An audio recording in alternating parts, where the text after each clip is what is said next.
Devi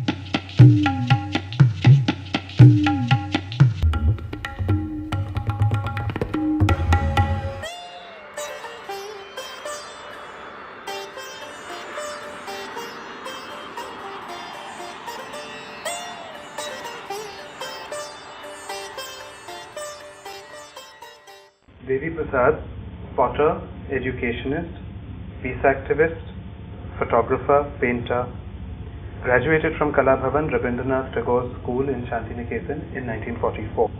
In the field of art, he was groomed by Binod Bihari Mukherjee, Ramkinkar Baij and Nandlal Bose at Shantiniketan, and for the tools and means with which to live his life, Devi Bhai looked to Gandhi and Tagore, both of whom he knew personally. Something I would call it a miracle happened. In Gandhiji's library, I found a book which said the Potter's Book, and I had known the name of Bernard Leach, but I didn't know about this book, and that book really became my guru, as probably it has become a guru of many a potter all over the world. I was personally interested in pottery, and I also had a feeling that pottery is one craft which gives children a sense of concentration. So I started a pottery section and actually built what we called Kala Bhavan Art School within the institute. And in that art institute, pottery was one of the main subjects. I'm not making things for purely decorative purposes. I do make functional things, but try to make them as complete in their design and decoration as possible. But eventually they should remain functional objects. And when I say functional, I do define functional, the word functional, rather in a broad way. A flower vase is a functional thing. Even a decorative light, the shade on the light is functional. So I have tried all these things purely from the point of view of they being used. And I insist on their being used because partly potter's life depends on the breakage of items. If they don't break, people wouldn't have more pots to buy, or they wouldn't really think of buying new pots. So I'm very particular about making things which really ought to be used and not to be kept as decorations or as items of investment, if you like.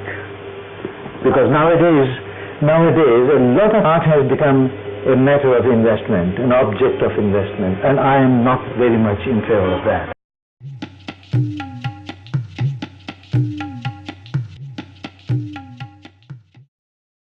At Sevagram, what was the nature of your work with the children that you were doing?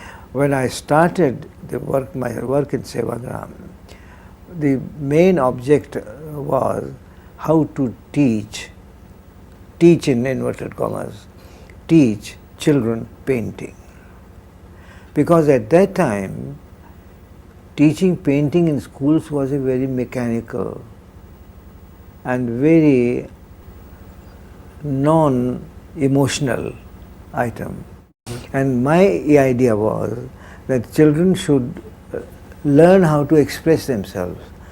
If the child is not finding to express himself properly through art, painting, then he should dance or he should sing.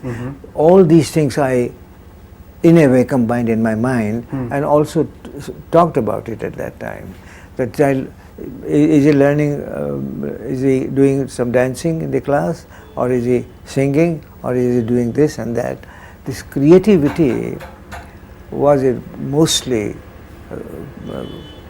had mostly caught me in my work, that I should encourage creativity, not only mechanical drawing and painting.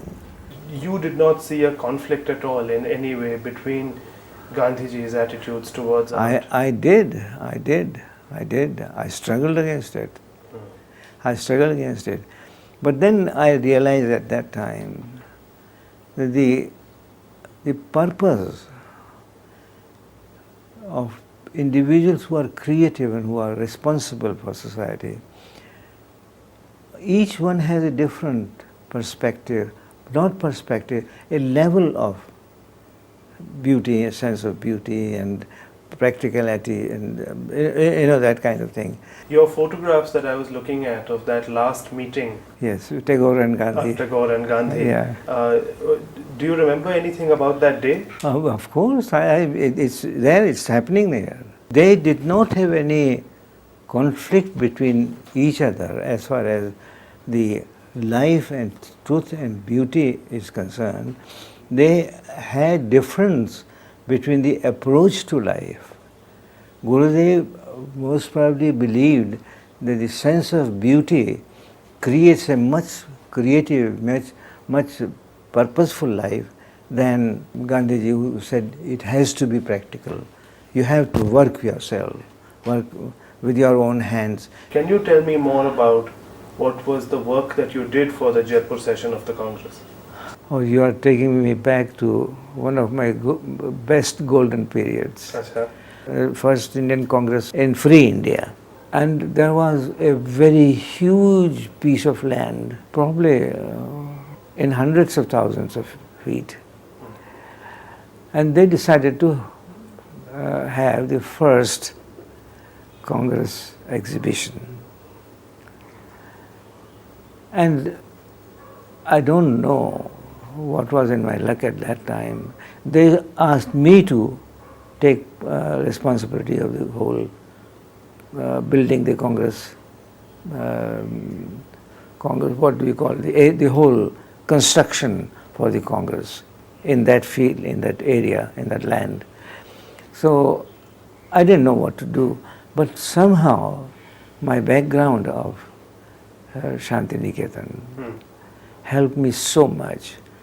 And because I had heard and seen the work Nanda Babu had done. For the Hirapur. Yes, that Congress session.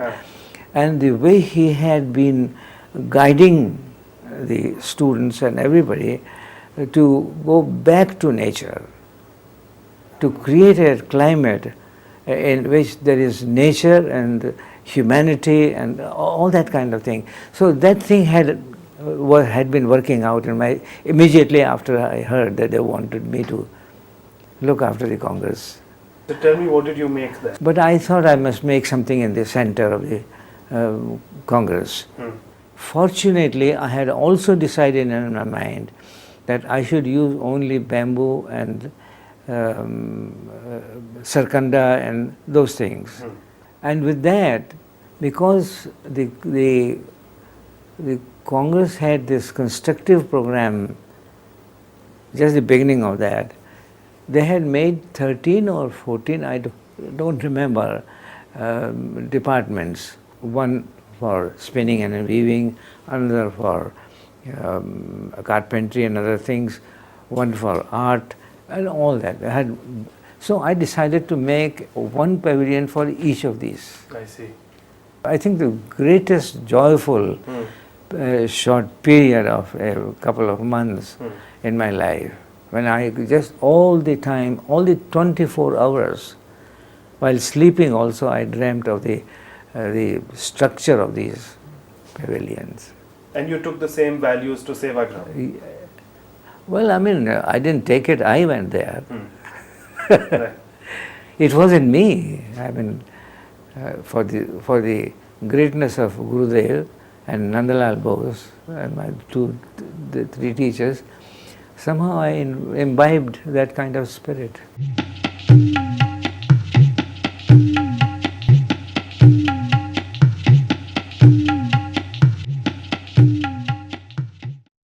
When Arlo Tatum had suggested the idea that you should be the secretary of the WRI, and at that time you were still considering whether you should take that position or not. So you've written here, my wife Janaki wrote to me saying, quote, our lifestyle in Sevagram was that of poverty, and having practiced poverty for 18 years, it must give us the necessary courage and willpower to continue living in the same style. What do you mean by practicing poverty? That means do not discard poverty because it is poverty as understood by most people, and take poverty as something which is what they would say God-given. And if it is God-given, then it should not be rejected. It should be accepted willingly with joy. And that was the idea. Do you remember at all what your salary was? I think about 15 pounds a month or something like that. Are you sure? And I read somewhere that it was 8. it was 8 probably. Yes, you are right. Huh? You are right, yes. And there were 5 of you. 5 of us, yes. One more thing, that apart from the economic part of life, there are other aspects of life also which make your life happy or unhappy. And my life is so happy in every respect, in Sevagram, in Gandhiji Gurudev's atmosphere while he was alive, in Gandhiji when I was very close to him, we lived almost within 150 yards from each other. So it was really great life, and wherever you go, you create your own life, and that is what I meant by that statement. What was the kind of organization, WRI, when you joined it, and how do you feel that in the period when you were there, what were the changes that came about that happened in WRI? My understanding of the WRI was that it is an organization which is trying to end the system of war in society. War was their major theme, and stopping war, as we said in the organization, war is a crime against humanity. This was the major emphasis the WRI gave in its work. When I joined, I realized that the attitude of the WRI is not a full kind of concept.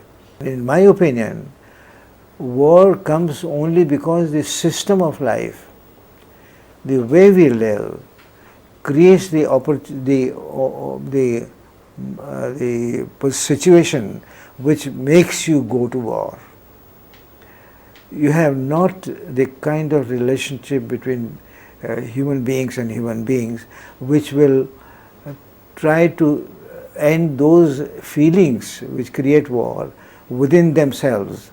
So my work was not only say war is a crime against humanity, also to say that our lifestyle must change in a way that we wouldn't have the need to go to war.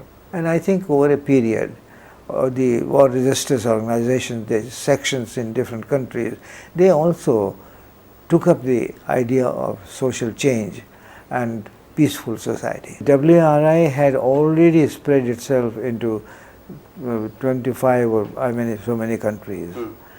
This new concept which I helped in developing in the WRI also took it outside that. It took it more into the what was called third world. Protests became a very major means for you to show your displeasure and dissent. Yes. Why did protest become so important? You see, protest is a very specific, very concrete concept. Protest, I will not go to war. I protest against war. But the other things are, I will help how war can be stopped, or I will help how you can be given a chance not to go to military service, etc., etc., etc. The idea of not going to war was not sufficient in any sense, because it did not give you a chance to say, all right, we ask you to stop war, what will you do then? Stopping military service, I can go to do some work in the hospitals or somewhere there, and that kind of thing, more social, beneficial activities. You have the alternative. The alternative was a very important factor in the pacifist movement. I've been reading your book, this one, War is a Crime Against Humanity, and it's such a fascinating history of the amount of work that this organization has done. And in today's climate, which we live in a world where there is so much conflict and war, we need more and more organizations like this. The peace movement at one time also was a bit too I think, too orthodox and too narrowly oriented. They thought that we will stop going to the military, will solve the problem. Today it doesn't happen because the military has not that value. The wars disappear very quickly. They don't stay as long as First World War or Second World War. The spirit of peace today is much more oriented to the lifestyle that we have.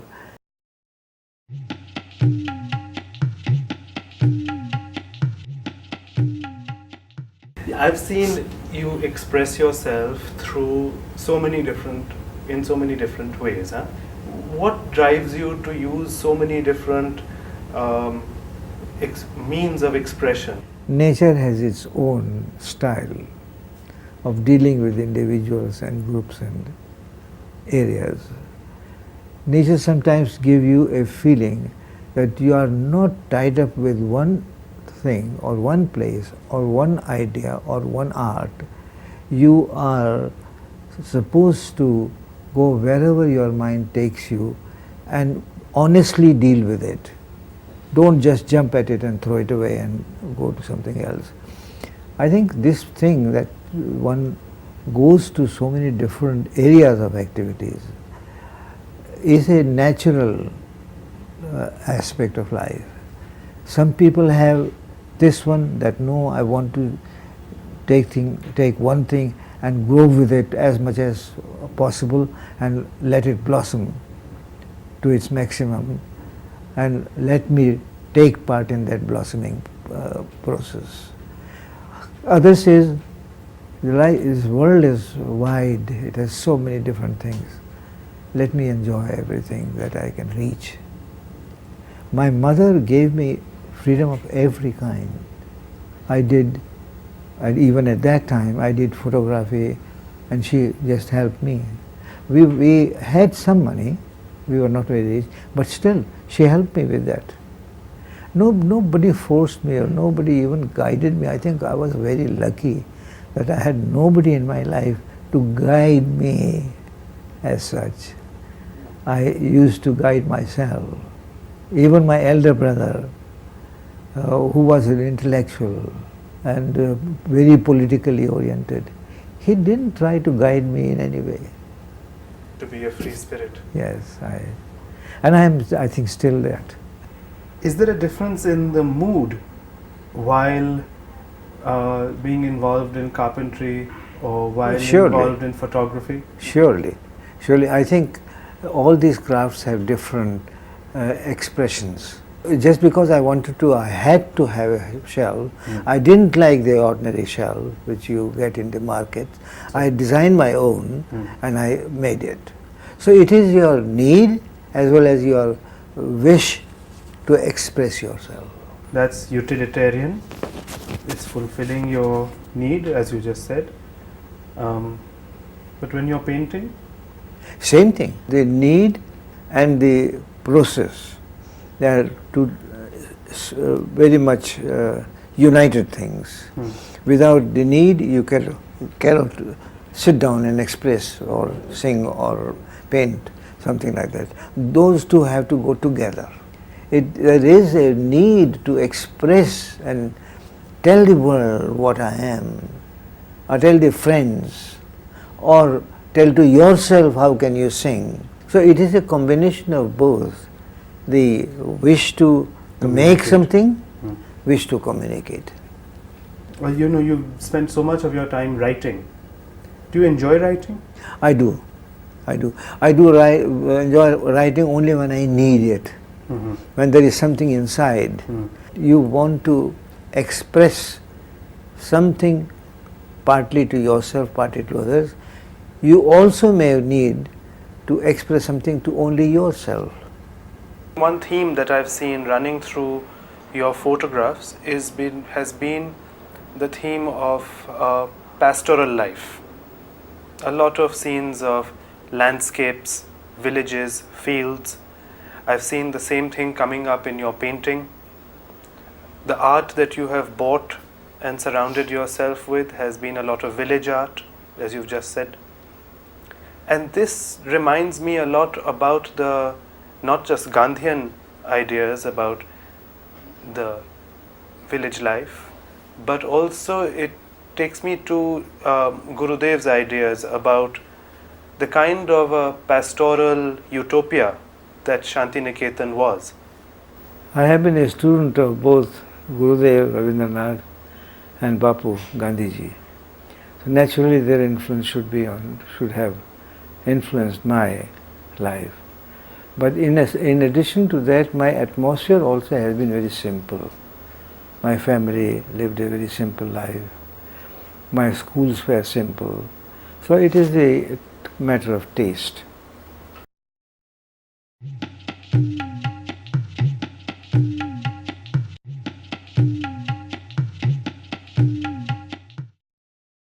I don't always design my pots on paper. Sometimes I do, but generally it is in my mind. And more than it's being in my mind, I have studied some classical forms, especially of pottery from Middle East, Greece, and some of the old Indian pots. For example, these, which I have some time ago tried to understand by drawing them. These are from Middle East,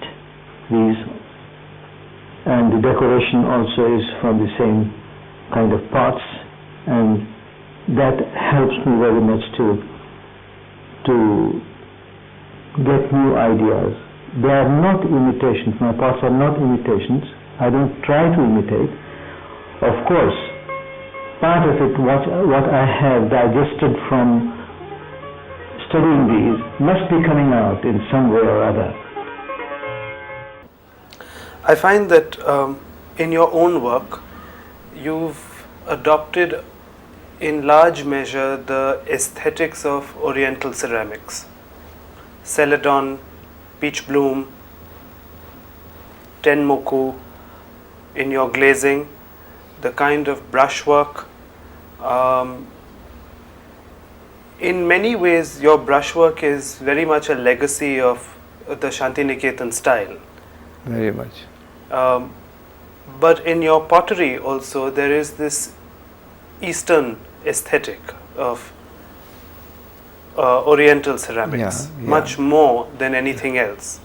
The forms which I have in mind were those who, which I saw every day in the Indian atmosphere. Even the glazed pottery during the Muslim period, even the earthenware, glazed earthenware, that has been always in my mind. And I am always influenced by not the form only, form also, but not so much form, but the whole spirit of making the pot. So I have been very much influenced by that. Your artistic styles are quite varied. You painted a lot in the very typical style of Shantiniketan. There are those watercolors where I've seen you, where you say that you worked along with Ram Kinkar on those watercolors. Yeah. There are other works which you have done, which are done with Nandlal Bose or with Binod Bihari Mukherjee. I see the indelible impression of their influence on your work. At times, I've seen in the period when you were in London, your painting, sometimes there is a fragmentation of the background in your work. There is pen and inks, a large number of pen and inks of forestscapes and things in a very different style. It's always been, a lot of your work has demonstrated all the fantastic and wonderful styles that you have been exposed to. And you've adopted each of them in your work. how do I hunt for Devi Prasad in the middle of so many voices? I have now developed my own style, Devi Prasad's style. As you can pick up a painting and say, oh, it is Nanda Babu's painting, or it is Vinod Babu's painting, or it is, oh, Rembrandt. That way, I have not been able to. I'm not an artist of that kind, that greatness, who had his own style. My style is a combination of 20 different styles. Or it is not a combination of any style, it's just something spontaneously came to me after receiving experience from a long life I have lived.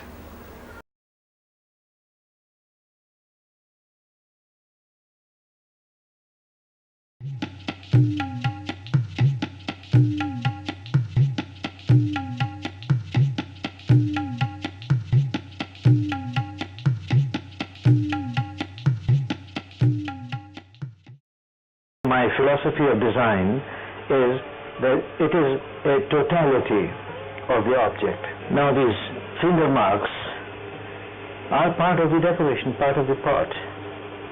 Call these my fingerprints or signatures, but this is the final part which is designed, and as a design it's complete. There are certain pots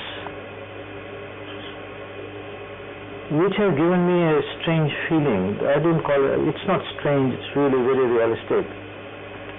And I look at them and ask, have I made this pot?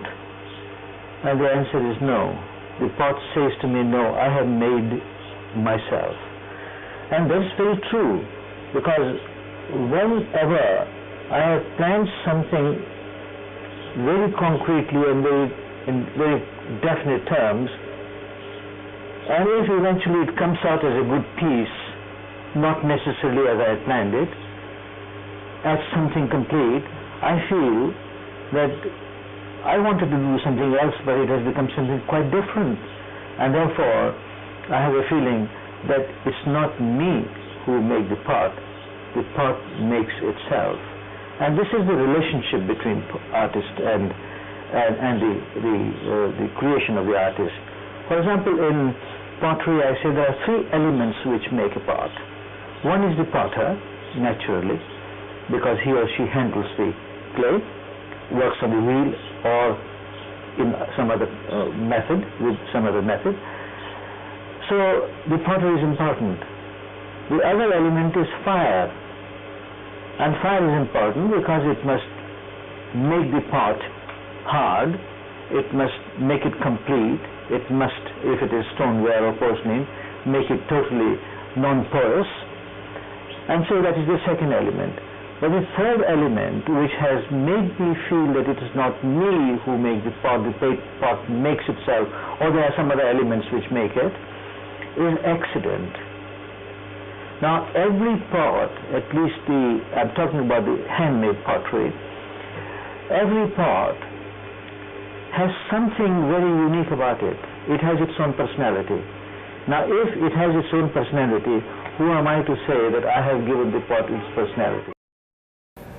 Very often, the artist does not go into the details, whether it is good or bad, whether it is new or old, or whether it is easy to make or difficult to make. The artist gets inspired by something in the object, and that makes him or her do the same thing which is happening outside.